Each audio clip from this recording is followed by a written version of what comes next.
Yeah, because we often try to seek validation for happiness outside, and especially in relationship, especially in romantic relationship.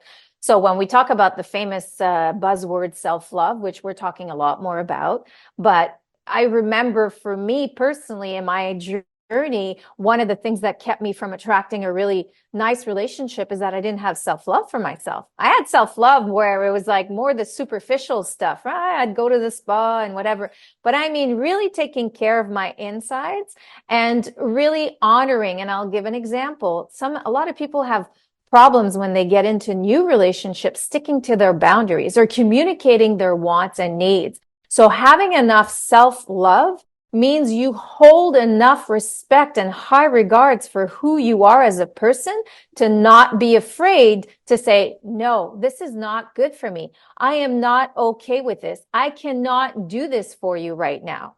The happiness level is if you are able to curate that within yourself, then all the relationships that come into your life after it's an added bonus. You know, I always give this example. I would be devastated if my relationship ended tomorrow because I love my man. We have such a beautiful relationship together.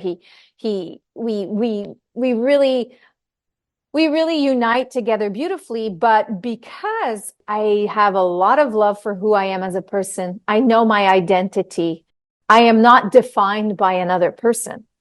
So I would actually probably cry and probably be sad and have to grieve for a while, but I would not get lost as a person. And I think that a lot of people get lost in relationship. I mean, if you look at the typical common patterns that I see all the time when I'm working with clients is that we rush into things. We forget who we are. Like if you were going to the gym, I don't know, 3 times a week, or you're doing an activity, then you start skipping your activities because you want to see this person, you know, this night, one night after the other. And it's like, why?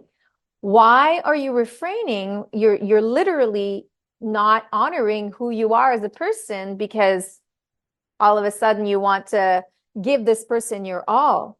And what that creates is high level of expectations because it's hard to hold on to that in a long-term committed relationships. And that's why I also give the example of when we start texting, you know, when we haven't even met someone, we're texting good morning and every day. And I'm like, oh, what are you doing? This is not something that's sustainable on a long-term basis. And it creates massive disappointments and really high expectations.